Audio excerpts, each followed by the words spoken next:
هم يدافع عن فكرة ونهجة، هذا حقكم في النهاية، ويعجبنا أن الشخص اللي يدافع عن وطنه ما فهمنا حاجة وعن إنجازات وطنه. مش لازم تفهم، أنا فهمت موضوع ما فهمت أنت يوم أنت تتكلم شمال أفريقيا وآسيا ما تكلم معك، نحن تكلمنا. أحمد هذه مشكلتك إنك ما تعرف ثقافات غيرك. لا عارف ثقافة، عارف ليش يوم أنت تتكلم شمال أفريقيا ما تقول شمال أفريقيا، قول عربي يا صاحبي. مالك أنت عاود سنة طبخني هذا النهار.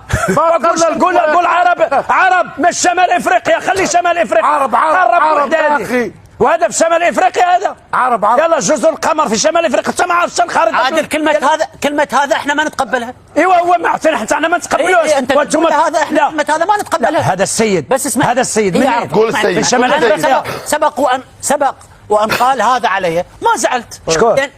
هذا نحن قال هذا عندنا. انا شوف عندي حاجه. نحن شوف كنطلبها منكم ما تبقاوش تقولوا لنا يقول لك لا تقول لي شمال افريقيا، لا تقول لي شمال افريقيا، لا تزعلوا منا. تقول لي احنا عرب. لا عرب رجاء، كلام ريال واضح. عادل يقول لك احمد لو سمحت، يقول لك لا تقسمونا يا اخي، يقول لك احنا عرب، احترم رغبته. اوكي انتم عرب. ابو جاسم دقيقه ثانيه، دقيقه في واحد كبير بيتكلم. تفضل.